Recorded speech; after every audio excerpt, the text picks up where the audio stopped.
This baseball player springs into action, his nervous system rapidly processing information in a network of nerve cells, or neurons. Each neuron receives input from one or more cells.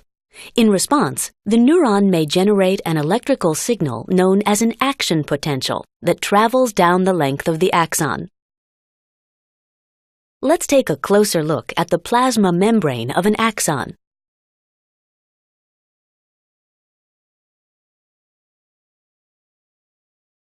Even without an action potential, the axon is a busy place with many ions moving across its membrane. Much of this ion movement is driven by the sodium-potassium pump. Using energy from ATP, sodium-potassium pumps actively transport sodium ions out of the cell and potassium ions in, creating an uneven distribution of charge across the membrane. Some potassium channels are open all the time, allowing potassium ions to leave the cell. As a result of these ion movements, the inside of the cell is negative relative to the outside. This condition is called the resting potential.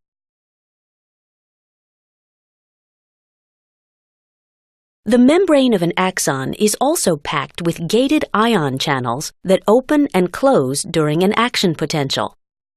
At resting potential, the gated channels are closed.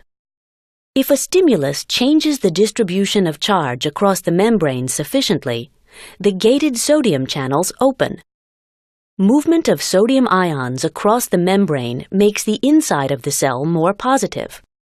This reversal of the charge distribution causes the gated sodium channels to close and the gated potassium channels to open. As potassium ions move out of the cell, the original charge difference is re-established across the membrane, closing the gated potassium channels. This sequence of events is called an action potential. The sodium-potassium pump restores the distribution of ions back to their previous levels at resting potential. Let's look at how the action potential is conducted along the axon. As the change in charge difference across the membrane spreads from open sodium channels, other sodium channels farther along the axon begin to open. The original sodium channels close, and adjacent potassium channels open. As potassium ions move out of the cell, the original charge difference across the membrane is restored, and then the potassium channels close. Meanwhile, new sodium channels open, followed by the opening of new potassium channels and the closing of sodium channels. In this manner, the action potential is propagated along the axon of the neuron, eventually reaching another cell. The information carried by this action potential will be processed with other information, permitting this baseball player to make a spectacular catch.